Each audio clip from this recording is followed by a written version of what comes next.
Everyone knows that you should have a creation story, but then I learned about conversion stories, and it's another level that you can get to with it.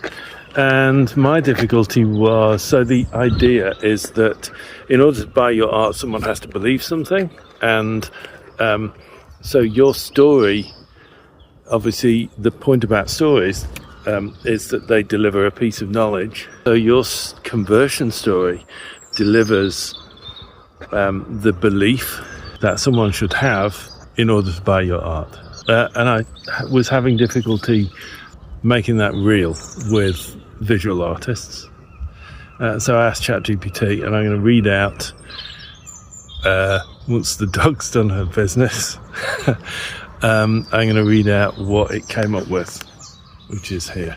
So I'll come back to you in a second. I'm not saying this is tidy, I'm not saying this is good, I'm just saying it's kind of an example that gets you along on the rails for it. Okay, so I used to think art was a luxury, something only wealthy people bought.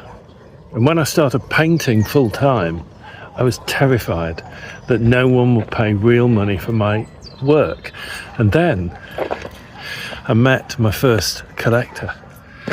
She told me she didn't buy art because it was expensive or prestigious. She bought it because it made her feel seen. She connected with the piece on a level that she couldn't explain. And that was the moment I realised that art isn't about price. It's about connection. And that's why I create art now. Not to decorate walls, but to create that feeling of connection for the right person.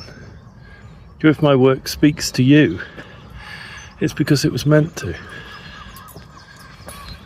And the shift in belief there is that art isn't a luxury. It's something meaningful that's worth investing in. So that's kind of the power of it. We're looking at making content for the 4 different buyer types. This is the kind of buyer who makes emotional decisions. 40% of your buyers. So, you know, it's going to take work to create that kind of story for you, make it true. But hopefully you can feel how powerful that is. And I think we might make that one of the topics in my art stuff and get everybody's conversion stories sorted out. They say sell art.